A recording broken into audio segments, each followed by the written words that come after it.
അധ്യായം 4 കടമ്പൂർ മാളിക. ഇത്രനേരം യാത്രയുടെ ക്ഷീണം തീർത്ത് അലസനായിരുന്ന വല്ലവരയന്റെ കുതിരയ്ക്ക് ഇപ്പോൾ നല്ല ഉന്മേഷം വന്നിരുന്നു. ഒരു മണിക്കൂറിനുള്ളിൽ അത് കടമ്പൂർ സമ്പുവരയരുടെ മാളികയുടെ കവാടത്തിലെത്തി. ആ കാലഘട്ടത്തിലെ ചോളരാജ്യത്തെ പ്രമുഖ പ്രഭുക്കന്മാരിലൊരാളായിരുന്നു സമ്പുവരയർ. അദ്ദേഹത്തിന്റെ മാളികയുടെ പ്രവേശന കവാടം ഒരു വലിയ നഗരത്തിന്റെ കോട്ടവാതിലിന് സമാനമായിരുന്നു.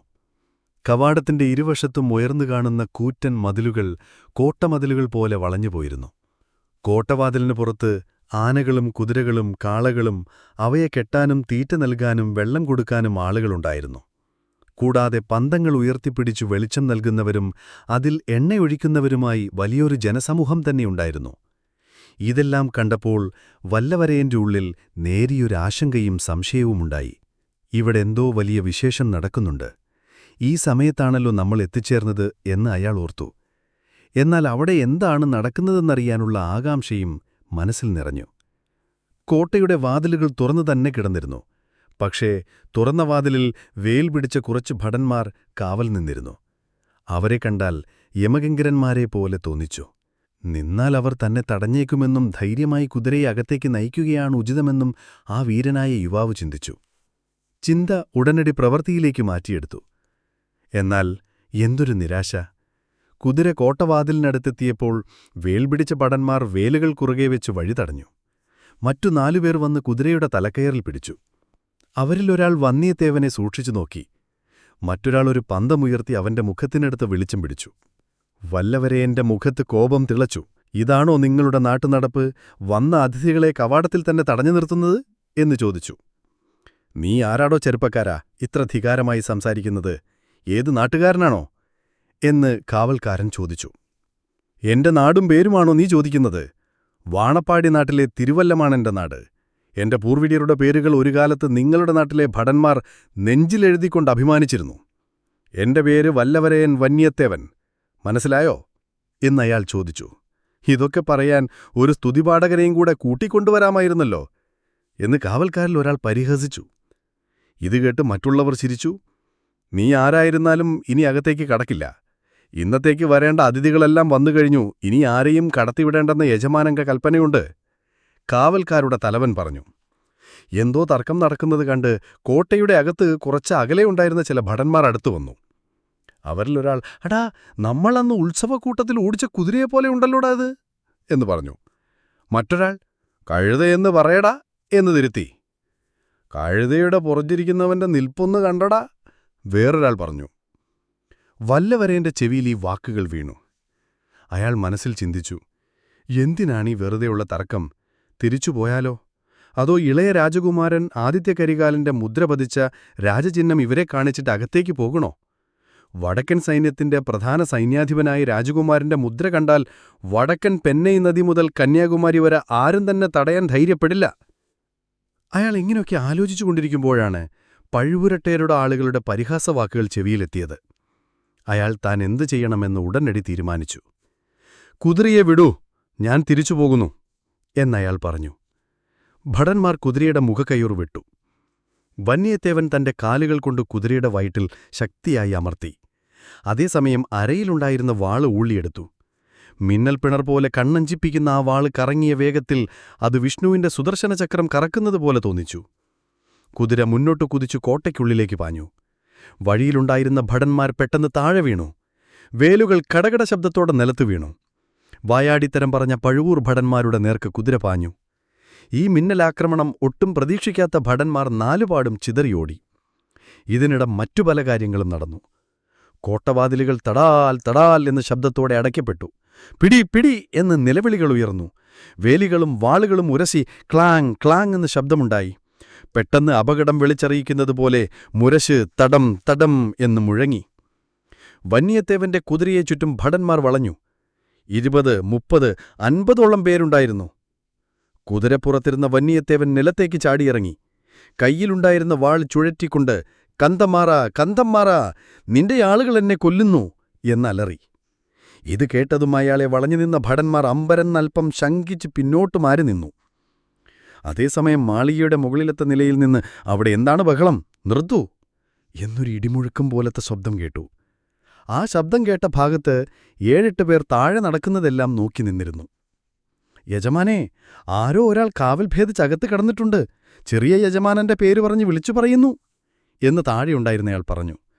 കന്തമാറാ, നീ പോയി എന്താണ് കലഹം എന്ന് നോക്കും എന്ന് ഇടിമുഴക്കം പോലത്തെ ശബ്ദം മുകളിലത്തെ നിലയിൽ നിന്നും പറഞ്ഞു. ആ ശബ്ദത്തിനുടമ സമ്പുവരയരായിരിക്കുമെന്ന് വന്യത്തേവൻ ഊഹിച്ചു. അയാളും അയാളെ ചുറ്റിനിന്ന ഭടന്മാരും കുറച്ചുനേരം അങ്ങനെ തന്നെ നിന്നു. ഇവിടെ എന്താണീ ബഹളം എന്ന ഒരു യുവശബ്ദം കേട്ടു. ആ ശബ്ദം കേട്ട ഭാഗത്ത് നിന്നവർ വഴിമാറിക്കൊടുത്തു. ഒരു യുവാവ് വേഗത്തിൽ അവിടേക്ക് വന്നു. കയ്യിൽ പിടിച്ച കത്തി അനായാസം കറക്കിക്കൊണ്ട് ശൂരസംഹാരം ചെയ്ത സുബ്രഹ്മണ്യനെപ്പോലെ നിന്ന വന്യത്തേവനെ അയാൾ ഒരു നിമിഷം അത്ഭുതത്തോടെ നോക്കി.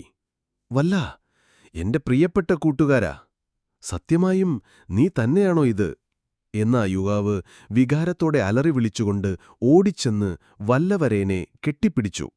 കന്തമാറാ, നീ വീണ്ടും വീണ്ടും പറഞ്ഞതുകൊണ്ടാണ് ഞാൻ നിന്റെ വീട്ടിലേക്ക് വന്നത്. വന്നപ്പോഴേക്കും എനിക്ക് ഇങ്ങനെയൊരു വീരസ്വാഗതമാണ് ലഭിച്ചത് എന്ന് വന്യത്തേവൻ തന്നെ ചുറ്റിനിന്നവരെ ചൂണ്ടിക്കാണിച്ചു. അവരെ നോക്കി, ഛീ, വിഡ്ഢികളെ, പോവൂ നിങ്ങളെല്ലാം, നിങ്ങളുടെ ബുദ്ധി ഉലക്കയുടെ അറ്റം പോലെയാണല്ലോ എന്ന് കന്തമാറൻ പറഞ്ഞു. കന്തമാറൻ വന്യത്തേവന്റെ കയ്യിൽ പിടിച്ച് ധൃതിയിൽ വലിച്ചുകൊണ്ടുപോയി. അവന്റെ കാലുകൾ നിലത്തുറയ്ക്കാതെ തുള്ളിക്കൊണ്ടേയിരുന്നു. അവന്റെ മനസ്സും തുള്ളിച്ചാടി. യുവത്വത്തിൽ ഹൃദയം കൊണ്ടൊന്നായ ഒരു സുഹൃത്തിനെ കിട്ടിയാൽ അതിനേക്കാൾ ഒരാളെ സന്തോഷിപ്പിക്കാൻ മറ്റെന്തുണ്ട്? അതെ, പ്രണയം എന്നൊന്നുണ്ടായിരിക്കാം. പക്ഷെ പ്രണയത്തിൽ എത്രത്തോളം സന്തോഷവും ഉന്മേഷവുമുണ്ടോ അതിനേക്കാൾ കൂടുതൽ ദുഃഖവും വേദനയുമുണ്ട്. യുവത്വത്തിലെ സൗഹൃദത്തിന്റെ ഉന്മേഷത്തിലാകട്ടെ ദുഃഖത്തിന്റെ നിഴൽ പോലും വീഴുന്നില്ല. അത് പൂർണ്ണമായും ആനന്ദം നിറഞ്ഞ ഹൃദയത്തിന്റെ അവസ്ഥയാണ്. പോക്കിൽ വല്ലവരയൻ കന്തമാരനോട്, കന്തമാറാ, ഇന്നിവിടെ എന്താണിത്ര വലിയ ആഘോഷം, ഇത്രയും വലിയ സുരക്ഷയെന്തിനാണ് എന്ന് ചോദിച്ചു. ഇവിടെ എന്താണ് വിശേഷമെന്ന് ഞാൻ പിന്നീട് വിശദമായി പറയാം.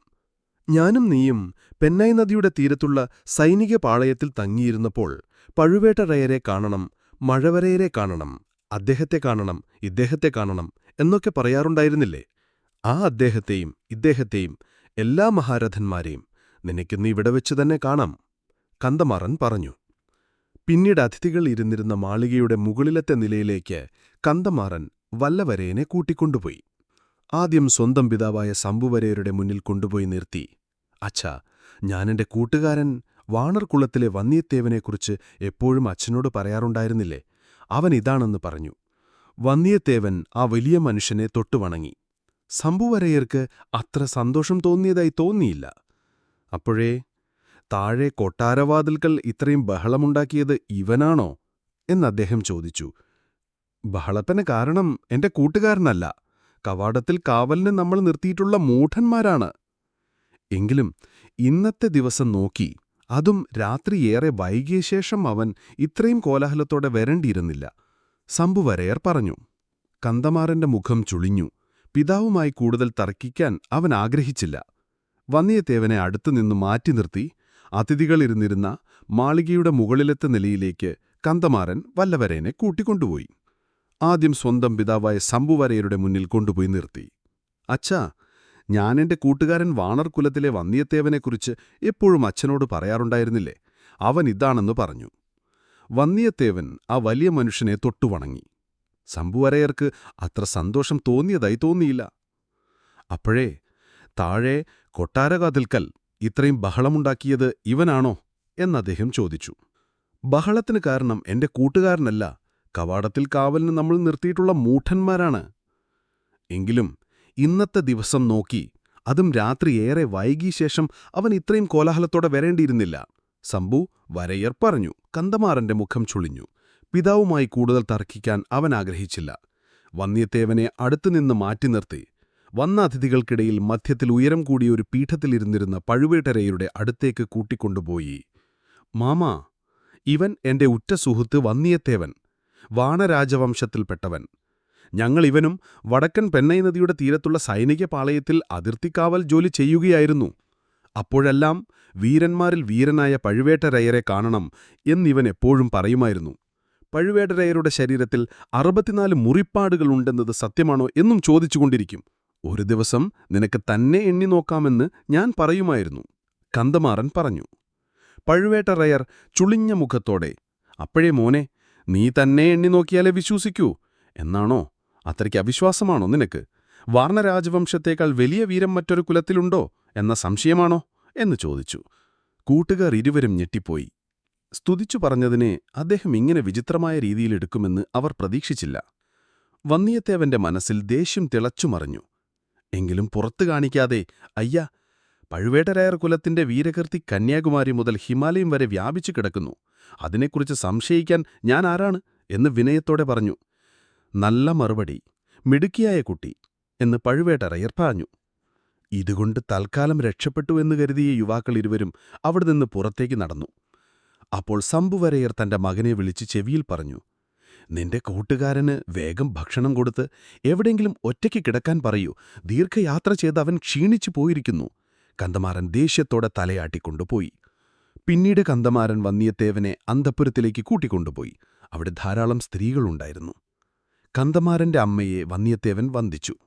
അവർക്ക് പിന്നിൽ നാണത്തോടെ ഒളിഞ്ഞു നിൽക്കുന്ന പെൺകുട്ടിയാണ് കന്ദമാരന്റെ സഹോദരിയായിരിക്കണമെന്ന് അയാൾ ഊഹിച്ചു. തങ്കച്ചിയെക്കുറിച്ച് കന്ദമാരൻ പലതവണ പറഞ്ഞപ്പോൾ വന്നിയത്തേവൻ പല സങ്കല്പങ്ങളും മെനഞ്ഞിരുന്നു. ഇപ്പോൾ ഒരു തരത്തിൽ അയാൾക്ക് നിരാശയാണ് തോന്നുന്നത്. ആ സ്ത്രീകളിൽ കൂട്ടത്തിൽ പഴുവേട്ടറയരുടെ പല്ലക്കിൽ വന്ന സ്ത്രീ ആരാണെന്നു അറിയാൻ വന്നിയത്തേവന്റെ കണ്ണുകൾ തിരഞ്ഞു നടന്നു. അധ്യായം 5 കുറവക്കൂത്ത്. കൂട്ടുകാർ ഇരുവരും അന്തഃപുരത്തിൽ നിന്നും പുറത്തിറങ്ങി. അപ്പോഴേക്കും അകത്തുനിന്നൊരു സ്ത്രീശബ്ദം വിളിച്ചു, കന്ദമാരാ, കന്ദമാരാ. അമ്മ വിളിക്കുന്നു, നീ അല്പനേരം ഇവിടെ നിൽക്കൂ, ഞാനിതാ വരുന്നു എന്നു പറഞ്ഞ് കന്ദമാരൻ തിരികെ അകത്തേക്ക് പോയി. പിന്നാലെ പല സ്ത്രീകളുടെ ശബ്ദങ്ങൾ ഒന്നൊന്നായി ചോദ്യങ്ങൾ ചോദിക്കുന്നതും കന്ദമാരൻ അതിന് വിക്കി വിക്കി മറുപടി പറയുന്നതും വന്ദിയത്തേവന്റെ കാതിലെത്തി. തൊട്ടു പിന്നാലെ ആ സ്ത്രീകൾ ഒന്നടങ്കം കളകളാരവത്തോടെ ചിരിക്കുന്ന ശബ്ദവും ഉള്ളിൽ നിന്നുയർന്നു. തന്നെക്കുറിച്ചാണോ അവർ കളിയാക്കി ചിരിക്കുന്നതെന്നോർത്തപ്പോൾ വന്ദിയത്തേവന് ഒരേ സമയം നാണവും ദേഷ്യവും തോന്നി. അല്പസമയത്തിനകം പുറത്തുവന്ന കന്ദമാരൻ വന്ദിയത്തേവന്റെ കൈയിൽ പിടിച്ചുകൊണ്ട് പറഞ്ഞു, വാ, നമുക്ക് ഈ മാളികയൊന്നു ചുറ്റിക്കാണാം.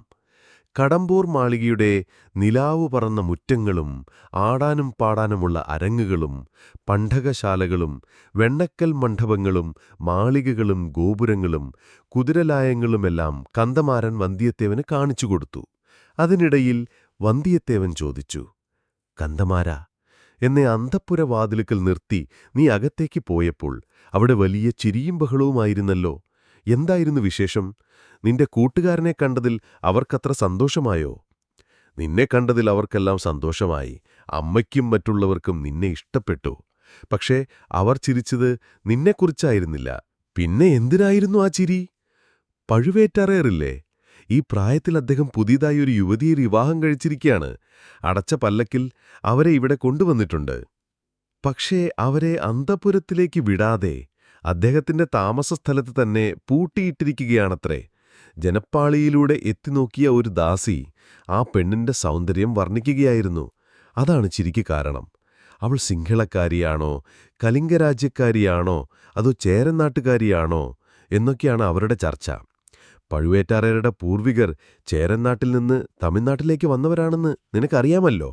കേട്ടിട്ടുണ്ട്, നീ ഒരിക്കൽ പറഞ്ഞിട്ടുമുണ്ട്. പക്ഷേ കന്ദമാരാ, പഴുവേറ്ററയർ ഈ നിഗൂഢസുന്ദരിയെ വിവാഹം കഴിച്ചിട്ട് എത്ര കാലമായി? ഏകദേശം 2 വർഷമായി കാണും. വിവാഹം കഴിഞ്ഞതു മുതൽ ഒരു നിമിഷം പോലും അദ്ദേഹം അവരെ തനിച്ചാക്കാറില്ലത്രേ. എവിടെ പോയാലും തന്റെ പ്രിയ സഖിയെ പല്ലക്കിൽ കൂടെ കൊണ്ടുപോകും. ഇതിനെക്കുറിച്ച് നാട്ടിലാകെ ചെറിയ പരിഹാസമുണ്ട്. വന്ധ്യത്തേവാ, ഒരു പ്രായം കഴിഞ്ഞവർക്ക് ഇങ്ങനെ സ്ത്രീകളോട് അഭിനിവേശം തോന്നിയാൽ എല്ലാവർക്കും അതൊരു തമാശയല്ലേ? അതൊന്നുമല്ല യഥാർത്ഥ കാരണം. ഞാൻ പറയണോ? സ്ത്രീകൾക്കെപ്പോഴും അല്പം അസൂയ കൂടുതലാണ്. നിന്റെ വീട്ടിലെ സ്ത്രീകളെ മോശമായി പറയുകയാണെന്ന് കരുതരുത്. പെൺലോകം അങ്ങനെയാണ്. നിന്റെ കുടുംബത്തിലെ സ്ത്രീകൾ കറുത്തഴകുള്ളവരാണ്. പഴുവേറ്ററയുടെ പ്രിയസഖിയാകട്ടെ ചുട്ടുപഴുത്ത സ്വർണം പോലെ വെളുത്തോളും. അതുകൊണ്ട് അവരെ ഇവർക്കാർക്കും ഇഷ്ടമായില്ല. അതിന്റെ പേരിൽ ഓരോ കഥകളുണ്ടാക്കി പറയുന്നതാണ്. അടേ, ഇതെന്തു വിദ്യ! നിനക്കെങ്ങനെ അവളുടെ നിറമറിയാം? നീ അവളെ കണ്ടിട്ടുണ്ടോ? എവിടെ വെച്ച്? എങ്ങനെ? പഴുവേറ്ററയർ ഇതറിഞ്ഞാൽ പിന്നെ നിന്റെ തല നിന്റേതായിരിക്കില്ല. കന്ദമാരാ, ഞാനിതൊന്നും കേട്ട് പേടിക്കുന്നവനല്ലെന്ന് നിനക്കറിയാമല്ലോ. മാത്രമല്ല, ഞാനൊരു തെറ്റും ചെയ്തിട്ടില്ല. വീരനാരായണപുരത്ത് വെച്ച് പഴുവേറ്ററയരുടെ സൈന്യം കടന്നു പോകുമ്പോ ഞാനും വഴിയോരത്ത് മറ്റുള്ളവരോടൊപ്പം കൂടി നിന്ന് കാണുകയായിരുന്നു. ആനയും കുതിരയും പല്ലക്കും പട്ടും വളപ്പുമെല്ലാം നിങ്ങൾ അയച്ചുകൊടുത്ത ഉപഹാരങ്ങളാണല്ലോ. അതെ, ഞങ്ങൾ അയച്ചതാണ്. അതിനെന്താ? ഒന്നുമില്ല. പഴുവേറ്ററയർക്ക് നിങ്ങൾ നൽകിയ സ്വാഗതവും എനിക്ക് തന്ന വരവേൽപ്പും ഞാൻ വെറുതെ താരതമ്യം ചെയ്തു നോക്കി, അത്രമാത്രം. കന്ദമാരൻ ചെറുതായൊന്ന് ചിരിച്ചു. നാട്ടിലെ ഏറ്റവും വലിയ അധികാരിക്ക് നൽകേണ്ട ബഹുമാനം ഞങ്ങൾ അദ്ദേഹത്തിന് നൽകി. ഒരു യഥാർത്ഥ വീരന് നൽകേണ്ട സ്വാഗതം നിനക്കും തന്നു. കാലം വരുമ്പോൾ മുരുകന്റെ അനുഗ്രഹത്താൽ നീ ഈ വീട്ടിന്റെ മരുമകനാവുകയാണെങ്കിൽ ഒരു മരുമകന് നൽകേണ്ട എല്ലാ ബഹുമാനങ്ങളോടും കൂടി ഞങ്ങൾ നിന്നെ സ്വീകരിക്കും. അവൻ തുടർന്നു. നീ എന്തോ പറയാൻ വന്നതാണല്ലോ. അതിനിടയിൽ വിഷയം മാറി. പഴുവേറ്ററയുടെ പ്രിയസഖി നല്ല വെളുത്ത നിറമാണെന്ന് നിനക്കെങ്ങനെ മനസ്സിലായി? കടമ്പൂർ മാളികയിലെ കറുത്തുമലച്ച വലിയ കൊമ്പനാനയുടെ പുറത്ത്, പോത്തിന്റെ പുറത്ത് വരുന്ന യമധർമ്മനെപ്പോലെയാണ് പഴുവേറ്ററയുടെ വരവ്. എന്റെ ശ്രദ്ധ മുഴുവൻ അദ്ദേഹത്തിലായിരുന്നു.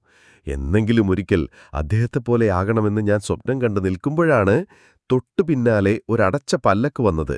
അതിൽ ആരാണെന്ന് ഞാൻ ആലോചിച്ച് തീരും മുൻപേ പല്ലക്കിന്റെ തിരശീല അകത്തുനിന്നൊരു കൈ ചെറുതായി മാറ്റി. ആ വിടവിലൂടെ ഒരു മുഖവും കണ്ടു. ആ കൈയും മുഖവും തനി തങ്കം പോലെ തിളങ്ങുകയായിരുന്നു. അത്രയും ഞാൻ കണ്ടുള്ളൂ. നീ ഇപ്പോൾ പറഞ്ഞത് കേട്ടപ്പോൾ അത് പഴുവേറ്ററയരുടെ പ്രിയ സഖി തന്നെയായിരിക്കുമെന്ന് ഞാൻ ഊഹിക്കുന്നു. വന്ധ്യത്തേവാ, നീ ഭാഗ്യവാനാണ്. പഴുവൂരിലെ ആ ഇളയറാണിയെ ഒരു പുരുഷനും ഇന്നുവരെ കണ്ടിട്ടില്ലെന്നാണ് കേൾവി. ഒരു നിമിഷമെങ്കിലും നീ ആ സുന്ദരിയുടെ കൈയും മുഖവും കണ്ടല്ലോ. കണ്ടിട്ടവൾ ഏത് നാട്ടുകാരിയായിരിക്കുമെന്ന് നിനക്ക് തോന്നുന്നു? അപ്പോൾ ഞാൻ അതിനെക്കുറിച്ച് ചിന്തിച്ചില്ല. പക്ഷെ ഇപ്പോഴാലോചിക്കുമ്പോൾ അവൾ ഒരു പക്ഷേ കാശ്മീർ ദേശക്കാരിയാവാം. അല്ലെങ്കിൽ കടലിനക്കരെയുള്ള ശാബകം, കടാരം, യവനം, മിശ്രം പോലുള്ള രാജ്യങ്ങളിൽ നിന്നുള്ള രാജകുമാരിയുമാവാം. ഒരുപക്ഷെ അറേബ്യൻ നാട്ടുകാരിയാവാനും സാധ്യതയുണ്ട്. ആ നാട്ടിലാണത്രേ സ്ത്രീകൾ ജനിച്ച നാൾ മുതൽ മരിക്കുന്നവരെ മുഖം മൂടിയിട്ട് നടക്കുന്നത്. അപ്പോഴേക്കും അടുത്തുള്ള എവിടെ നിന്നോ വാദ്യങ്ങളുടെ മുഴക്കം കേൾക്കാൻ തുടങ്ങി. ചല്ലി, കരടി, പറ, പുല്ലാങ്കുഴൽ, ഉടുക്ക് ഇവയെല്ലാം ഒരുമിച്ചു മുഴങ്ങി. ഇതെന്താ ഇത്ര വലിയ ഘോഷം? വന്ധ്യത്തേവൻ ചോദിച്ചു. കുറവക്കൂത്ത് തുടങ്ങാൻ പോകുന്നു. അതിന്റെ ആരംഭമാണീ മുഴക്കം. നിനക്ക് കുറവക്കൂത്ത് കാണണോ? അതോ വേഗം ഭക്ഷണം കഴിച്ച് സ്വസ്ഥമായി ഉറങ്ങണോ? ആഴ്വാർക്കടിയാൻ കുറവക്കൂത്തിനെപ്പറ്റി പറഞ്ഞത് വന്ധ്യത്തേവന് ഓർമ്മ വന്നു. ഞാൻ ഇതുവരെ കുറവക്കൂത്ത് കണ്ടിട്ടില്ല. എനിക്കിത് കാണണം.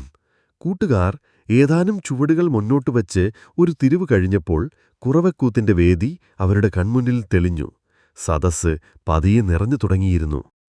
ചുറ്റും കൊട്ടാരത്തിന്റെ മതിലുകളാൽ സംരക്ഷിക്കപ്പെട്ട തൂവള്ളം മണൽ വിരിച്ച വിശാലമായ മുറ്റത്തായിരുന്നു വേദിയൊരുക്കിയിരുന്നത്. കോഴിയുടെയും മയിലിന്റെയും അരയന്നത്തിന്റെയുമെല്ലാം രൂപങ്ങൾ കൊണ്ട് വേദി അലങ്കരിച്ചിരുന്നു. വളുത്ത ചെന്നെല്ലിന്റെ വെള്ളപ്പൊരികൾ, മഞ്ഞൾ ചേർത്ത തിനയരി, പല നിറത്തിലുള്ള പൂക്കൾ, കുന്നിക്കുരുക്കൾ എന്നിവ കൊണ്ട് വേദിയെ മനോഹരമാക്കിയിരുന്നു. നിലവിളക്കുകളും പന്തങ്ങളും ഒരുപോലെ ഇരിഞ്ഞുനിന്ന് ഇരുട്ടിനെ അകറ്റാൻ ശ്രമിച്ചു. എന്നാൽ സുഗന്ധമുള്ള അഖിൽ പുകയും പന്തങ്ങളിൽ നിന്നുള്ള പുകയും ചേർന്ന് ഒരു മൂടൽമഞ്ഞുപോലെ പരന്നത് വിളക്കുകളുടെ പ്രഭ കെടുക്കി. വേദിക്ക് മുന്നിലും വശങ്ങളിലും വാദ്യക്കാർ ആവേശത്തോടെ തങ്ങളുടെ വാദ്യങ്ങൾ മുഴക്കിക്കൊണ്ടിരുന്നു. പൂക്കളുടെയും അഖിൽപുകയുടെയും സുഗന്ധവും വാദ്യഘോഷവുമെല്ലാം ചേർന്ന് വന്ധ്യത്തേവന് തല ചുറ്റുന്നതുപോലെ തോന്നി. പ്രധാന അതിഥികളെല്ലാം വന്നിരുന്നതോടെ കുറവക്കൂത്ത് അവതരിപ്പിക്കാനുള്ള 9 സ്ത്രീകൾ വേദിയിലേക്ക് വന്നു. നൃത്തത്തിനനുസരിച്ച് ഉടമ്പിൽ ഇറുകിയ വസ്ത്രങ്ങളും ആഭരണങ്ങളും കാലിൽ ചിലങ്കകളും അണിഞ്ഞിരുന്നു. മുരുകന് പ്രിയപ്പെട്ട കണ്ണിക്കടമ്പ്, കാന്തൾ, കുറിഞ്ഞി, ചെമ്പരത്തി തുടങ്ങിയ പൂക്കൾ അവർ ചൂടിയിരുന്നു. ഈ പൂക്കൾ കോർത്തുണ്ടാക്കിയ ഒരു വലിയ മാല കൊണ്ട് പരസ്പരം ബന്ധിപ്പിച്ചുകൊണ്ടാണ് അവർ വേദിയിൽ നിന്നത്. ചിലരുടെ കൈകളിൽ ചന്ദനത്തടയിൽ തീർത്ത വർണ്ണപ്പകിട്ടുള്ള പച്ചത്തത്തകളുമുണ്ടായിരുന്നു. സദസ്സിനെ വണങ്ങിയ ശേഷം അവർ പാടാനും ആടാനും തുടങ്ങി. മുരുകന്റെ വീരഗാഥകളും ശൂരപത്മനെയും ഗജമുഖനെയും പോലുള്ള അസുരന്മാരെ വധിച്ച് കടലിനെ വറ്റിച്ച വെറ്റിവേലിന്റെ മഹിമയും അവർ പാടി. ദേവലോകത്ത് കന്യകമാർ മുരുകനെ ഭർത്താവായി ലഭിക്കാൻ തപസ്സിരിക്കുമ്പോൾ ആ ശിവകുമാരൻ മണ്ണിലിറങ്ങിവന്ന് തിനക്കാട്ടിൽ കാവൽ നിന്ന മലക്കുറവരുടെ മകളെ വിവാഹം കഴിച്ചതിനെ അവർ പുകഴ്ത്തിപ്പാടി. വേലന്റെ കാരുണ്യത്തെ അവർ വാഴ്ത്തി. പാട്ടുമാട്ടവും പറയുടെയും പുല്ലാങ്കുഴലിന്റെയും നാദവും ചേർന്ന് കാഴ്ചക്കാർ ആവേശത്തിലായി. വിശപ്പും രോഗവും ശത്രുതയും ഇല്ലാതാകട്ടെ, മഴയും സമൃദ്ധിയും നാടിനു സ്വന്തമാകട്ടെ. ഈ പ്രാർത്ഥനയോടെ കുറവക്കൂത്ത് അവസാനിച്ചു. നർത്തകികൾ വേദിയിൽ നിന്നിറങ്ങിപ്പോയി. പിന്നീട് വേലനാട്ടമാടുവാനായി ദേവരാളനെന്ന പുരുഷനും ദേവരാട്ടിയെന്ന സ്ത്രീയും വേദിയിലേക്ക് വന്നു. അവർ രക്തച്ചുവപ്പുള്ള വസ്ത്രങ്ങളണിഞ്ഞിരുന്നു. അതേ നിറത്തിലുള്ള ചെമ്പരത്തി പൂമാലകൾ ചൂടിയിരുന്നു. നെറ്റിയിൽ ചുവന്ന കുങ്കുമമണിഞ്ഞിരുന്നു. വെറ്റില മുറുക്കിയതുകൊണ്ട് അവരുടെ വായും ചോര പോലെ ചുവന്നു തൊടുത്തിരുന്നു. കണ്ണുകൾ കോവൽപ്പഴം പോലെ ചുവന്നു തൊടുത്തിരുന്നു. ശാന്തമായാണ് നൃത്തം തുടങ്ങിയത്. അവർ തനിച്ചും കൈകൾ കോർത്തും നൃത്തം ചെയ്തു. സമയം പോകുന്തോറും നൃത്തത്തിന്റെ തീവ്രത കൂടി വന്നു. വേദിയിൽ ചാരിവച്ചിരുന്ന വേൽ ദേവരാട്ടി കൈയിലെടുത്തു. ദേവരാളനത് പിടിച്ചുവാങ്ങാൻ ശ്രമിച്ചു. അവൾ തടഞ്ഞു. ഒടുവിൽ വേദി പ്രകമ്പനം കൊള്ളിച്ചൊരു വലിയ കുതിച്ചുചാട്ടത്തോടെ ദേവരാളൻ അവളുടെ കയ്യിൽ നിന്ന് വേലു പിടിച്ചെടുത്തു. വേലിനെ ഭയന്ന ഭാവത്തിൽ ദേവരാട്ടി വേദിയിൽ നിന്നിറങ്ങിപ്പോയി. പിന്നീട് കയ്യിൽ വീലുമായി ദേവരാളൻ ഒറ്റയ്ക്ക് വെറിയാട്ടം തുടങ്ങി. ശൂരപത്മനും അസുരഗണങ്ങളും തവിടുപൊടിയായി വീണു. മുറിച്ചിട്ട ശൂരന്റെ തല വീണ്ടും വീണ്ടും മുളച്ചുവന്നു. മുളയ്ക്കുംതോറും വേലന്റെ കോപം ആളിക്കത്തി. അവന്റെ കണ്ണുകളിൽ നിന്ന് തീപ്പൊരി പാറി. ഒടുവിൽ ശൂരപത്മൻ മരിച്ചു വീണു. അതോടെ ദേവരാളൻ കയ്യിലെ വേൽ താഴെയിട്ടു. അപ്പോൾ മറ്റു വാദ്യങ്ങളെല്ലാം നിന്നു. ഉടുക്കിന്റെ ശബ്ദം മാത്രം മുഴങ്ങിക്കേട്ടു. വേദിക്കരികിൽ നിന്ന പൂജാരി ആവേശത്തോടെ ഉടുക്കുകുട്ടി. ദേവരാളന്റെ ശരീരത്തിലെ ഓരോ അണുവും വിറച്ചു തുടങ്ങി. വിളിച്ചപ്പാട് ഉറഞ്ഞു തുടങ്ങി എന്ന് സദസ്സിലാണുകൾ മെല്ലെ പറഞ്ഞു. അല്പസമയത്തിനകം പൂജാരി ഉറഞ്ഞുതുള്ളുന്ന ദേവരാളനോട് അപേക്ഷിച്ചു. വേല, മുരുക, ദേവസേനാപതി, കന്ധ, ശൂരസംഹാര, അടിയങ്ങൾക്ക് അരുൾവാക്ക് നൽകണം. ചോദിക്കൂ, ഞാൻ പറയാം. എന്താണ് വേണ്ടതെന്ന് ചോദിക്കൂ. വെളിച്ചപ്പാടലറി. മഴ പെയ്യുമോ? പുഴ നിറയുമോ? നാട് തഴയ്ക്കുമോ? വിചാരിച്ച കാര്യം നടക്കുമോ? പൂജാരി ചോദിച്ചു. മഴ പെയ്യും, പുഴ നിറയും, നാട് തഴയ്ക്കും, വിചാരിച്ച കാര്യം നടക്കും. പക്ഷേ നിങ്ങളെന്റെ അമ്മയ്ക്ക് പൂജ നൽകിയില്ല. ദുർഗ ബലി ചോദിക്കുന്നു, ഭദ്രകാളി ബലി ചോദിക്കുന്നു, മഹിഷാസുരനെ വധിച്ച ചണ്ഡകേശ്വരി ബലി ചോദിക്കുന്നു. വെളിച്ചപ്പാട് ഉറഞ്ഞു തുള്ളിക്കൊണ്ടലറി. എന്തു ബലിയാണ് വേണ്ടത്? പൂജാരി ചോദിച്ചു. ചോദിച്ചാൽ തരുമോ? വെളിച്ചപ്പാട് ചോദിച്ചു. തരും, തീർച്ചയായും തരുമെന്ന് വെളിച്ചപ്പാട് ഉറപ്പു നൽകി. രാജവംശത്തിന്റെ രക്തം വേണമെന്ന്, 1000 വർഷം പഴക്കമുള്ള രാജകുടുംബത്തിന്റെ ചോര വേണമെന്ന് വെളിച്ചപ്പാട് ഘോരഭയങ്കരമായ ശബ്ദത്തിൽ അലറി. വേദിക്കു മുന്നിലിരുന്ന പഴുവേറ്റിറയരും ശംഭുവരയരും മഴവരയരും മറ്റു പ്രമുഖരും പരസ്പരം നോക്കി. അവരുടെ ചുവന്ന കണ്ണുകൾ എന്തോ ഗൂഢസന്ദേശം കൈമാറി. ശംഭുവരയർ പൂജാരിയെ നോക്കി തലയാട്ടി ഒരു സൂചന നൽകി. പൂജാരി ഉടുക്കുകൂട്ടുന്നത് നിർത്തി. ഉറഞ്ഞുതുള്ളിയിരുന്ന ദേവരാളൻ വെട്ടിയിട്ട മരം പോലെ വേദിയിലേക്ക് വീണു. ദേവരാട്ടി ഊടിവന്നവനെ താങ്ങിയെടുത്തുകൊണ്ടുപോയി. സദസ്സ് നിശബ്ദമായി പിരിഞ്ഞു. പുറത്ത് ദൂരെ എവിടെയോ കുറുക്കന്മാർ ഓരിയിടുന്ന ശബ്ദം കേട്ടു. ഇതുവരെ കണ്ടതും കേട്ടതുമെല്ലാം വന്ധ്യത്തേവനെ വല്ലാതെ ഉലച്ചിരുന്നു. കുറുക്കന്മാരുടെ ശബ്ദം വന്ന ദിക്കിലേക്കവൻ നോക്കി. അവിടെ ആ കൊട്ടാരത്തിന്റെ പുറംമതിലിനു മുകളിൽ ഒരു തല കണ്ടു. അത് ആഴ്വാർക്കടിയാനുടേതായിരുന്നു. ഒരു നിമിഷം വന്ധ്യത്തേവൻ ഭയന്നിവിറച്ചു. ആഴ്വാർക്കടിയാന്റെ തലവെട്ടി ആ മതിലിന്മേൽ വെച്ചതുപോലൊരു ഭ്രമമുണ്ടായി. കണ്ണുകൾ ചിമ്മിത്തുറന്നപ്പോൾ ആ തല അവിടെയുണ്ടായിരുന്നില്ല. അങ്ങനെ ഒരു മിഥ്യാബോധം തനിക്കുണ്ടായതിൽ അവന് സ്വയം ലജ്ജ തോന്നി. അതുവരെ അനുഭവിച്ചിട്ടില്ലാത്ത പലതരം വികാരങ്ങൾ അവന്റെ മനസ്സിനെ അസ്വസ്ഥമാക്കി. അധ്യായം 6. പാതിരാക്കൂടാരം. കുറവക്കൂത്തിനും വേലൻ തുള്ളലിനും ശേഷം അതിഥികൾക്ക് ഗംഭീരമായ വിരുന്നു നടന്നു. എങ്കിലും ആ വിഭവങ്ങൾക്കൊന്നും വല്ലവരെയെന്റെ മനസ്സ് കീഴടക്കാൻ കഴിഞ്ഞില്ല. ശരീരവും മനസ്സും ഒരുപോലെ തളർന്നിരുന്നു. അപ്പോഴും സുഹൃത്ത് കന്ദമാരൻ ആ വിരുന്നിൽ പങ്കെടുത്ത പ്രമുഖരെക്കുറിച്ച് അഭിമാനത്തോടെ വല്ലവരയനോട് പറഞ്ഞു. പഴുവേട്ടരയർ, ശംഭുവരയർ എന്നിവരെ കൂടാതെ അവിടെ മഴപ്പാടി തെക്കൻ മഴവരയർ, കുന്നത്തൂർ പെരുനിലക്കിഴാർ, മുമ്മുടി പല്ലവരയർ, താന്തൊങ്ങി കലിംഗരായർ, വണങ്ങാമുടി മുനയരയർ, ദേവസേനാധിപതി പൂവരയർ, അഞ്ഞാത സിംഗമുത്തുരയർ, ഇരിട്ടക്കുട രാജാളിയാർ, കൊല്ലിമലൈ പെരുനിലവേളാർ എന്നിങ്ങനെ ആരുമില്ലാത്ത പ്രമുഖരെ കന്ദമാരൻ തന്റെ സുഹൃത്തിന്റെ കാതിൽ സ്വകാര്യമായി പറഞ്ഞു. ഈ പ്രമുഖർ സാധാരണക്കാരല്ല. ഒരുമിച്ചു കാണാൻ എളുപ്പമല്ല. മിക്കവരും ചെറിയ രാജാക്കന്മാരോ അവരുടെ വീര്യപ്രവൃത്തികളാൽ രാജപദവി നേടിയവരോ ആയിരുന്നു. അക്കാലത്ത് രാജാവ് അല്ലെങ്കിൽ ഭരണാധികാരി എന്ന വാക്ക് അരയർ എന്നാക്കി മാറ്റിയിരുന്നു. ചെറിയ രാജാക്കന്മാർക്കും അവർക്ക് തുല്യമായ പദവികളുള്ളവർക്കും അരയർ എന്ന പദവി നൽകിയിരുന്നു. കൂടാതെ അവർ ജനിച്ച സ്ഥലപ്പേര് നൽകി അരയർ എന്നും ചേർത്തു പറയാറുണ്ട്. അന്ന് സിറ്റരസരന്മാർ എന്നാൽ കൊട്ടാരത്തിൽ ജനിച്ച് സുഖമായി കഴിഞ്ഞിരുന്നവർ മാത്രമായിരുന്നില്ല. മുൻനിരയിൽ നിന്ന് പോരാടാൻ തയ്യാറായ വീരന്മാർക്ക് മാത്രമേ അവരുടെ ഭരണം നിലനിർത്താൻ കഴിയുമായിരുന്നുള്ളൂ. അതിനാൽ ഓരോരുത്തരും നിരവധി യുദ്ധങ്ങളിൽ പോരാടി പ്രശസ്തിയും പരുക്കുകളും നേടിയവരായിരുന്നു. ഇന്നെല്ലാവരും പഴിയാറയിലെ സുന്ദരചോള ചക്രവർത്തിയുടെ കീഴിൽ അതത് അതിരുകളിൽ ഭരണം നടത്തുന്നു. ചിലർ ചോള സാമ്രാജ്യത്തിൽ ഉയർന്ന സർക്കാർ ഉദ്യോഗസ്ഥരായിരുന്നു. ഇത്രയും പ്രധാനപ്പെട്ട ചോള സാമ്രാജ്യ പ്രമുഖരെ ഒരു സ്ഥലത്ത് കണ്ടപ്പോൾ വല്ലവരെയെന്ന് സന്തോഷം തോന്നേണ്ടതായിരുന്നു. പക്ഷെ അവന്റെ മനസ്സിൽ സന്തോഷം തോന്നിയില്ല. ഇവരൊക്കെ എന്തിനാണിവിടെ കൂടിയിരിക്കുന്നത് എന്ന ചിന്ത അവന്റെ മനസ്സിനെ അലട്ടിക്കൊണ്ടിരുന്നു. എന്തൊക്കെയോ അസ്വസ്ഥമായ സംശയങ്ങൾ അവന്റെ മനസ്സിലുണർന്നു. ഇങ്ങനെയൊരു ആശയക്കുഴപ്പത്തിൽ വല്ലവരയൻ കന്ദമാരൻ ഒരുക്കിയ ഒറ്റമുറിയിൽ കിടക്കാൻ പോയി. നിരവധി അതിഥികളുണ്ടായിരുന്നതിനാൽ വല്ലവരയന് ആ വലിയ മാളികയുടെ മുകളിലത്തെ നിലയിൽ ഒരു തുറന്ന പന്തലിൽ കിടക്കാൻ ഒരു സ്ഥലം കിട്ടി. "നീ വളരെ ക്ഷീണിതനാണ്, അതുകൊണ്ട് സ്വസ്ഥമായി കിടന്നുറങ്ങുക. മറ്റ് അതിഥികളെ നോക്കിയ ശേഷം ഞാൻ നിന്റെ അടുത്തേക്ക് വരാം" എന്ന് കന്ദമാരൻ പറഞ്ഞുപോയി. കിടന്നയവനെ വന്ധ്യദേവന്റെ കണ്ണുകൾ മയങ്ങി. വളരെ വേഗം ഉറക്കദേവി അവനെ കീഴടക്കി. പക്ഷെ എന്ത് പ്രയോജനം? മനസ്സെന്നൊന്നുണ്ടല്ലോ, അതിനെ ഉറക്കദേവിക്ക് പോലും നിയന്ത്രിക്കാൻ കഴിയില്ല. ശരീരം നിശ്ചലമായി കിടന്നാലും കണ്ണുകൾ അടച്ചിരുന്നാലും മനസ്സിന്റെ ആഴങ്ങളിൽ പതിഞ്ഞുകിടക്കുന്ന ചിന്തകൾ സ്വപ്നങ്ങളായി രൂപാന്തരപ്പെടുന്നു.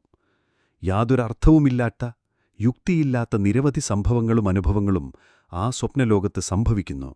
വളരെ ദൂരെ എവിടെ നിന്നോ ഒരു കുറുക്കന്റെ ഊരിയിടുന്ന ശബ്ദം കേട്ടു. ഒരു കുറുക്കൻ, 10 കുറുക്കൻ, 100 കുറുക്കൻ, അങ്ങനെ ഒരു കൂട്ടമായി ഓരിയിട്ടു. അവർ ഓരിയിട്ടുകൊണ്ട് വന്ധ്യദേവന്റെ അടുത്തേക്ക് വന്നു. കനത്ത ഇരുട്ടിൽ ആ കുറുക്കന്മാരുടെ കണ്ണുകൾ ചെറിയ ചെറിയ തീക്കനലുകൾ പോലെ തിളങ്ങിക്കൊണ്ടവനെ സമീപിച്ചു. വന്ധ്യദേവൻ മറ്റേ ദിശയിലേക്കൂടി രക്ഷപ്പെടാൻ നോക്കി. അവൻ നോക്കിയ ദിശയിൽ 10, 100, 1000 നായ്ക്കൾ ഒരു കൂട്ടമായി ഓടിവന്നു. ആ വേട്ടനായ്ക്കളുടെ കണ്ണുകൾ തീപ്പൊരികൾ പോലെ തിളങ്ങി. കുറുക്കന്മാരുടെയും വേട്ടനായ്ക്കളുടെയും നടുവിലകപ്പെട്ടാൽ തന്റെ ഗതി എന്താകുമെന്ന് വിചാരിച്ച് വന്ധ്യദേവൻ വിറച്ചു. നല്ല സമയം മുന്നിലൊരു അമ്പലം കണ്ടു. വേഗത്തിലോടി തുറന്ന അമ്പലത്തിൽ കയറി വാതിലടച്ചു. തിരിഞ്ഞു നോക്കിയപ്പോൾ അത് കാളിയുടെ അമ്പലമാണെന്ന് മനസ്സിലായി. ഭയാനകമായ വാ തുറന്നു നിന്ന കാളിമാതാവിന്റെ വിഗ്രഹത്തിനു പിന്നിൽ നിന്ന് ഒരു പൂജാരി പുറത്തുവന്നു. അവന്റെ കയ്യിൽ ഒരു ഭയങ്കരമായ വെട്ടുകത്തിയുണ്ടായിരുന്നു. "നീ വന്നോ, വരൂ" എന്നു പറഞ്ഞുകൊണ്ട് പൂജാരി അടുത്തേക്ക് വന്നു. "നീ ജനിച്ച രാജകുടുംബത്തിന്റെ ചരിത്രമെന്താണ്? എത്ര വർഷമായി നിന്റെ കുടുംബം ഭരിക്കുന്നു? സത്യം പറയുക" എന്ന് പൂജാരി ചോദിച്ചു. "വാണരുടെ വല്ലവരയന്മാർ 300 വർഷം ഭരിച്ചവരാണ്. എന്റെ പിതാവിന്റെ കാലത്തു വൈതുംബരയാറാൽ ഞങ്ങൾക്ക് ഭരണം നഷ്ടപ്പെട്ടു" എന്ന് വന്ധ്യദേവൻ പറഞ്ഞു. "അങ്ങനെയെങ്കിൽ നീ ഉചിതമായ ബലിയല്ല, ഓടിപ്പോകൂ" എന്ന് പൂജാരി പറഞ്ഞു. പെട്ടെന്ന് കാളിമാതാവിന്റെ സ്ഥാനത്ത് കണ്ണപ്പെരുമാൾ പ്രത്യക്ഷപ്പെട്ടു. കണ്ണന്റെ സന്നിധിയിൽ 2 സ്ത്രീകൾ കയ്യിൽ പൂമാലകളുമായി ആണ്ടാളിന്റെ പാട്ടുകൾ പാടിക്കൊണ്ട് നൃത്തം ചെയ്തു. ഇത് വല്ലവരയൻ അത്ഭുതത്തോടെ നോക്കി നിൽക്കുമ്പോൾ അവന്റെ പിന്നിൽ "കണ്ടോം കണ്ടോം കണ്ടോം കണ്ണുക്കിനിയനൻ കണ്ടോം" എന്ന ഗാനം കേട്ട് തിരിഞ്ഞു നോക്കി. പാടിയത് ആഴ്വാർക്കടിയാൻ നമ്പി. അല്ല, ആഴ്വാർക്കടിയാന്റെ തലയാണ് പാടിയത്. ആ തല മാത്രം ബലിപീഠത്തിൽ വെച്ചിരുന്നു. ഈ കാഴ്ച കാണാൻ സഹിക്കാതെ വല്ലവരയാൻ തിരിഞ്ഞു, തൂണിലിടിച്ചു. സ്വപ്നം തീർന്നു. കണ്ണുകൾ തുറന്നു. പക്ഷെ സ്വപ്നവും യാഥാർത്ഥ്യവും തമ്മിൽ വേർതിരിക്കാൻ കഴിയാത്ത ഒരു കാഴ്ച അവന് കാണേണ്ടി വന്നു. അവൻ കിടന്ന സ്ഥലത്തിന് നേരെ എതിർവശത്ത് കടമ്പൂർ മാളികയുടെ ചുറ്റുമതിലിനു മുകളിൽ ഒരു തല കണ്ടു. അത് ആ ആഴ്വാർക്കടിയാൻ നമ്പിയുടെ തലയായിരുന്നു. ഇത്തവണ അതൊരു സ്വപ്നമോ വെറും ഭ്രമമോ ആയിരുന്നില്ല. കാരണം എത്ര സമയം നോക്കിയാലും ആ തല അവിടെ തന്നെ ഉണ്ടായിരുന്നു. അതൊരു തല മാത്രമല്ല, തലയ്ക്കു പിന്നിൽ ഉടലുമുണ്ട് എന്ന് എളുപ്പത്തിൽ ഊഹിക്കാം. കാരണം ആഴ്വാർക്കടിയാന്റെ കൈകൾ ആ മതിലിന്റെ അരികിൽ പിടിച്ചിരുന്നു. അതുകൂടാതെ അവൻ വളരെ ശ്രദ്ധയോടെ മതിലിന് താഴെ അകത്തേക്ക് നോക്കിക്കൊണ്ടിരുന്നു. അവൻ അത്ര ശ്രദ്ധയോടെ അവിടെ എന്താണ് നോക്കുന്നത്? ഇതിലെന്തോ ഒരു ചതി ഒളിഞ്ഞിരിക്കണം. ആഴ്വാർക്കടിയാൻ നല്ല ഉദ്ദേശ്യത്തോടെ അവിടെ വന്നതായിരിക്കില്ല. എന്തോ ദുഷിച്ച ഉദ്ദേശത്തോടെ ദുഷ്പ്രവൃത്തി ചെയ്യാൻ വന്നതാണ്. അവനങ്ങനെ ദുഷ്പ്രവൃത്തി ചെയ്യുന്നത് തടയേണ്ടത് കന്ദമാരന്റെ ഉറ്റ സുഹൃത്തായ തന്റെ കടമയല്ലേ? തനിക്ക് സ്നേഹത്തോടെ ഭക്ഷണം നൽകിയവരുടെ വീടിന് സംഭവിക്കാനിടയുള്ള ദുരന്തം തടയാതെ താൻ വെറുതെ കിടന്നുറങ്ങുന്നത് ശരിയാണോ? വല്ലവരയൻ ചാടി എഴുന്നേറ്റു. അരികിൽ ഊരിവെച്ചിരുന്ന ഉറയോടുകൂടിയ വാളെടുത്ത് അരയിൽ തിരുകി. ആഴ്വാർക്കടിയന്റെ തല കണ്ട ദിക്കിലേക്ക് നടന്നു. മാളികയുടെ മുകളിലത്തെ നിലയിലെ ഒരു മൂലയിലുള്ള മണ്ഡപത്തിലല്ലേ വല്ലവരയൻ കിടന്നത്? അവിടുന്ന് മതിലിനു നേരെ നടന്നപ്പോൾ മുകളിലത്തെ നിലയിൽ അലങ്കരിച്ച മണ്ഡപത്തിന്റെ ശിഖരങ്ങളും വേദികളും വിമാനസ്തൂപങ്ങളും തൂണുകളും കടന്നും താണ്ടിയും വളഞ്ഞും പോകേണ്ടി വന്നു. കുറച്ചു ദൂരം അങ്ങനെ നടന്ന ശേഷം പെട്ടെന്ന് എവിടെ നിന്നോ സംസാര ശബ്ദം കേട്ട് വല്ലവരയൻ ശങ്കിച്ചു നിന്നു. അവിടെയുണ്ടായിരുന്നൊരു തൂണിൽ പിടിച്ചുകൊണ്ട് തൂണിന്റെ മറവിൽ നിന്ന് ഒളിഞ്ഞു നോക്കി. താഴെ ഇടുങ്ങിയ ഒരു മുറ്റത്ത് 3 ഭാഗത്തും നീണ്ട മതിലുകൾ ചുറ്റപ്പെട്ട സ്ഥലത്ത് 10-12 പേർ ഇരിപ്പുണ്ടായിരുന്നു. അർദ്ധചന്ദ്രന്റെ വെളിച്ചം നീണ്ട മതിലുകൾ മറച്ചു. എന്നാൽ ഒരു മതിലിൽ സ്ഥാപിച്ചിരുന്ന ഇരുമ്പ് അകൽവിളക്കിൽ കത്തിച്ച ദീപം അല്പം വെളിച്ചം നൽകി. അവിടെയുണ്ടായിരുന്നവരെല്ലാം അന്ന് രാത്രി വിരുന്നിൽ അവൻ കണ്ട പ്രമുഖർ തന്നെ. ചെറിയ രാജാക്കന്മാരും ചോളസാമ്രാജ്യ ഉദ്യോഗസ്ഥരുമായിരുന്നു. അവർ വളരെ പ്രധാനപ്പെട്ട എന്തോ കാര്യത്തെക്കുറിച്ച് സംസാരിക്കാൻ അർദ്ധരാത്രിയിൽ അവിടെ കൂടിയതായിരിക്കണം. അവരെന്താണ് ചെയ്യുന്നത്, എന്താണ് സംസാരിക്കുന്നത് എന്ന് ആൾവാർക്കടിയാൻ മതിലിനു മുകളിൽ നിന്ന് അത്ര സൂക്ഷ്മമായി ശ്രദ്ധിച്ചുകൊണ്ടിരിക്കുന്നു. ആൾവാർക്കടിയാൻ വളരെ സമർത്ഥനാണെന്നതിൽ സംശയമില്ല. അവന്റെ ഇരിപ്പിടത്തിൽ നിന്ന് താഴെ കൂടിയുള്ളവരെ ഒരുവിധം കാണാൻ സാധിക്കും. അവരുടെ സംസാരം നന്നായി കേൾക്കാനും കഴിയും. എന്നാൽ താഴെയുള്ളവർക്ക് ആൾവാർക്കടിയാനെ കാണാൻ കഴിയില്ല. ആ സ്ഥലത്ത് മാളികയുടെ മതിലുകളും ചുറ്റുമതിലുകളും അങ്ങനെയായിരുന്നു നിർമ്മിച്ചിരുന്നത്. അങ്ങനെ ഒരു സ്ഥലം ആൾവാർക്കടിയാൻ എങ്ങനെയാണോ കണ്ടെത്തിയിരിക്കുന്നത്? സമർത്ഥൻ തന്നെയാണ്, സംശയമില്ല. എന്നാൽ അവന്റെ ഈ സാമർഥ്യം ഈ വാണർകുലത്തിലെ വന്ധ്യദീവനോട് ഫലിക്കില്ല. ആ വേഷധാരിയായ വൈഷ്ണവനെ കയ്യോടെ പിടിച്ചുകൊണ്ടുവന്ന്, പക്ഷെ അങ്ങനെ അവനെ പിടിക്കണമെങ്കിൽ താഴെ കൂടിയുള്ളവരുടെ ശ്രദ്ധയാകർഷിക്കാതെ മതിലിന്റെ അടുത്തെത്താൻ കഴിയില്ല. അങ്ങനെ അവർ കാണുന്നതുപോലെ താൻ നടന്നുപോയാൽ എന്തെങ്കിലും അപകടം സംഭവിക്കാൻ സാധ്യതയുണ്ട്. ഇന്ന് ഈ ദിവസം നോക്കി ഇവനിവിടെ വരേണ്ടിയിരുന്നില്ല എന്ന് ശംഭുവരേർ പറഞ്ഞത് അവൻ ഓർമ്മിച്ചു. ഇവരൊക്കെ എന്തോ പ്രധാനപ്പെട്ട കാര്യത്തിനായി ചർച്ച ചെയ്യാൻ അവിടെ വന്നവരാണ്. അവരുടെ ചർച്ചയെക്കുറിച്ച് മറ്റാരെങ്കിലും അറിയുന്നത് അവർക്കിഷ്ടമല്ല. അങ്ങനെയുള്ളപ്പോൾ പെട്ടെന്ന് തന്നെ അവർ ആനെ കണ്ടാൽ തന്നെ സംശയിക്കില്ലേ? ആൾവാർക്കടിയാനെക്കുറിച്ച് താൻ അവരോട് പറയുന്നതിനു മുൻപ് അവൻ മതിലിൽ നിന്ന് പുറത്തേക്ക് ചാടി ഓടും. അതുകൊണ്ട് തന്റെ മേൽ സംശയമുണ്ടാകുകയുള്ളൂ. നീ കിടന്നിരുന്ന നീ എന്തിനാണിവിടെ വന്നത് എന്ന് ചോദിക്കാൻ എന്തുത്തരം പറയും? കന്ദമാരന്റെ നിലപാട് മോശമാവാൻ സാധ്യതയുണ്ട്. അതാ കന്ദമാരൻ ഈ കൂട്ടത്തിന്റെ ഒരു ഭാഗത്തിരിക്കുന്നു. അവനും ഈ കൂട്ടത്തിൽ ചർച്ചയിൽ പങ്കെടുക്കുന്നുണ്ടു എന്ന് തോന്നുന്നു. രാവിലെ കന്ദമാരനോട് ചോദിച്ചാൽ എല്ലാം അറിയാം. ആ സമയത്ത് ആ കൂട്ടത്തിന് സമീപം വെച്ചിരുന്ന മൂടുപല്ലക്ക് വന്ധ്യദേവന്റെ ശ്രദ്ധയാകർഷിച്ചു. ഈ പല്ലക്ക് പഴുവേട്ടറയരോടൊപ്പം അദ്ദേഹത്തിന്റെ ആനയെ പിന്തുടർന്നു വന്ന പല്ലക്കല്ലേ? അതിലുള്ള സ്ത്രീ, ഒരു നിമിഷം തിരശീല നീക്കി പുറത്തേക്ക് നോക്കിയ സ്ത്രീ, ഇപ്പോഴീ മാളികയുടെ ഏതു ഭാഗത്താണോ? കൊട്ടാരത്തിലേക്ക് പോലും ഇവളെ ഈ വൃദ്ധൻ അയച്ചിട്ടില്ല പോലും. അല്പം പ്രായമുള്ളവർ യുവതികളെ വിവാഹം ചെയ്താൽ ഈയൊരു പ്രശ്നമുണ്ട്. സംശയം അവരുടെ ജീവനെടുക്കും. ഒരു നിമിഷം പോലും തങ്ങളുടെ യുവതിയായ ഭാര്യയെ പിരിഞ്ഞിരിക്കാൻ അവർക്ക് മനസ്സുവരില്ല. ഒരുപക്ഷെ ഇപ്പോഴും ഈ പല്ലക്കിൽ പഴുവേട്ടറയരുടെ യുവതിയായ ഭാര്യ ഉണ്ടാകുമോ എന്നോ? ആഹാ, ഈ വീരനായകന്റെ വിധി നോക്കൂ. ഈ പ്രായത്തിൽ ഒരു യുവതിയുടെ കിണിയിലകപ്പെട്ട് അവൾക്കടിമയായി കഷ്ടപ്പെടുന്നു. അവളൊന്നും രതിയോ മേനകയോ രംഭയോ ആയിരുന്നില്ല. വന്ധ്യദേവൻ ഒരു നിമിഷം അവളെ കണ്ടപ്പോൾ ഉണ്ടായ വെറുപ്പ് അവൻ മറന്നിട്ടില്ല. അങ്ങനെ ഒരാളോട് ഈ വീരപഴുവേട്ടറയർക്ക് എന്താണിത്ര മോഹമെന്നെനിക്കറിയില്ല. അതിനേക്കാൾ അത്ഭുതമാണ് ആൾവാർക്കടിയാന്റെ ഭ്രാന്ത്. ഈ പല്ലക്കിവിടെ വെച്ചതുകൊണ്ടാണ് അവനും മതിലിനു മുകളിൽ കാത്തിരിക്കുന്നതുപോലെയുണ്ട്. പക്ഷെ അവനും അവളും തമ്മിൽ എന്താണ് ബന്ധമെന്ന് ആർക്കറിയാം? അവളൊരു പക്ഷേ അവന്റെ സഹോദരിയായിരിക്കാം, അല്ലെങ്കിൽ കാമുകിയായിരിക്കാം. പഴുവേട്ടറയർ അവളെ ബലമായി പിടിച്ചുകൊണ്ടുപോയതായിരിക്കാം. അങ്ങനെ ചെയ്യാൻ അയാൾക്ക് കഴിയും. അതുകൊണ്ടാണ് അവളെ കണ്ട് സംസാരിക്കാൻ ഒരു അവസരം പ്രതീക്ഷിച്ച് ആൾവാർക്കടിയാൻ ഇങ്ങനെ അലയുന്നത്. ഇതിനെക്കുറിച്ച് നമുക്കെന്താ? ഒന്നും മിണ്ടാതെ പോയി കിടന്നുറങ്ങാം. അങ്ങനെ ആ യുവാവ് തീരുമാനിച്ച സമയത്ത് താഴെ നടന്ന സംഭാഷണത്തിൽ തന്റെ പേരു പറയുന്നത് കേട്ടു. ഉടൻ തന്നെ അല്പം ശ്രദ്ധയോടെ കേട്ടുതുടങ്ങി. നിങ്ങളുടെ മകന്റെ കൂട്ടുകാരനായ ഒരു പയ്യൻ വന്നില്ലേ? അവൻ എവിടെയാണ് കിടക്കുന്നത്? നമ്മുടെ സംസാരമൊന്നും അവന്റെ ചെവിയിൽ വീഴാൻ പാടില്ല. അവൻ വടക്കുദിശയിലെ മഹാസൈന്യാധിപന്റെ കീഴിൽ ജോലി ചെയ്യുന്ന ആളാണെന്ന് ഓർമ്മയുണ്ടായിരിക്കണം. നമ്മുടെ പദ്ധതി സ്ഥിരീകരിച്ച് നടപ്പാകാനുള്ള സമയം വരുന്നതിനു മുമ്പ് ഇത് മറ്റാർക്കും അറിയാൻ പാടില്ല. ആ പയ്യന് എന്തെങ്കിലും വിവരം കിട്ടിയെന്ന് സംശയമുണ്ടെങ്കിൽ പോലും അവനെ ഈ കോട്ടയിൽ നിന്ന് പുറത്തുവിട്ടുകൂടാ. ഒറ്റയടിക്കവനെ തീർക്കുന്നത് ഉചിതമായിരിക്കും. ഇത് കേട്ട വന്ധ്യദേവന്റെ അവസ്ഥ എന്തായിരിക്കുമെന്ന് കേൾവിക്കാർക്ക് ഊഹിക്കാം. എന്നിട്ടും അവൻ ആ സ്ഥലം വിട്ടുപോയില്ല. അവരുടെ സംഭാഷണം പൂർണ്ണമായും കേൾക്കുമെന്ന് അവൻ ഉറപ്പിച്ചു. വടക്കുദിശയിലെ മഹാസൈന്യാധിപൻ ആരാണ്? സുന്ദരചോള ചക്രവർത്തിയുടെ മൂത്ത മകൻ, അടുത്തതായി ചോളസിംഹാസനം ഏറ്റെടുക്കേണ്ട കിരീടാവകാശി. അയാളുടെ കീഴിൽ ജോലി ചെയ്യുന്നതിൽ ഇവർക്കെന്താണ് എതിർപ്പ്? അയാൾ അറിയരുതാത്ത എന്തു കാര്യമാണിവർ സംസാരിക്കാൻ പോകുന്നത്? ആ സമയം കന്ദമാരൻ തന്റെ കൂട്ടുകാരനു വേണ്ടി സംസാരിക്കുന്നത് വല്ലവരയ്യന്റെ ചെവിയിൽ വീണു. മുകളിലെ നിലയിലെ മൂലയിലുള്ള മണ്ഡപത്തിൽ വന്ധ്യദേവൻ സ്വസ്ഥമായി ഉറങ്ങിക്കൊണ്ടിരിക്കുകയാണ്. ഈ കൂട്ടത്തിന്റെ സംസാരം അവന്റെ ചെവിയിൽ വീഴാൻ പോകുന്നില്ല. തനിക്ക് ബന്ധമില്ലാത്ത കാര്യങ്ങളിൽ അവൻ തലയിടുന്ന ആളുമല്ല. അങ്ങനെ അവൻ എന്തെങ്കിലും അറിഞ്ഞാൽപ്പോലും നിങ്ങളുടെ തീരുമാനത്തിന് യാതൊരു ദോഷവും സംഭവിക്കില്ല.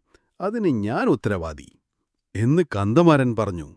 അവനോട് നിങ്ങൾക്കത്രയും വിശ്വാസമുണ്ടെന്നറിഞ്ഞതിൽ എനിക്കും സന്തോഷമുണ്ട്. പക്ഷെ ഞങ്ങളിലാർക്കും അവനെ മുൻപരിചയമില്ല. അതുകൊണ്ടാണ് ഞാൻ മുന്നറിയിപ്പ് നൽകിയത്. നാം ഇപ്പോൾ സംസാരിക്കുന്നത് ഒരു വലിയ സാമ്രാജ്യത്തിന്റെ അവകാശത്തെക്കുറിച്ചാണ്. അശ്രദ്ധ കാരണം ഒരു വാക്കു പുറത്തുപോയാൽ പോലും ഭയങ്കരമായ ദുരന്തങ്ങളുണ്ടാകാം. ഇത് നിങ്ങളെല്ലാവർക്കും ഓർമ്മയിലുണ്ടായിരിക്കണം എന്നു പഴുവേട്ടറയ്യർ പറഞ്ഞു.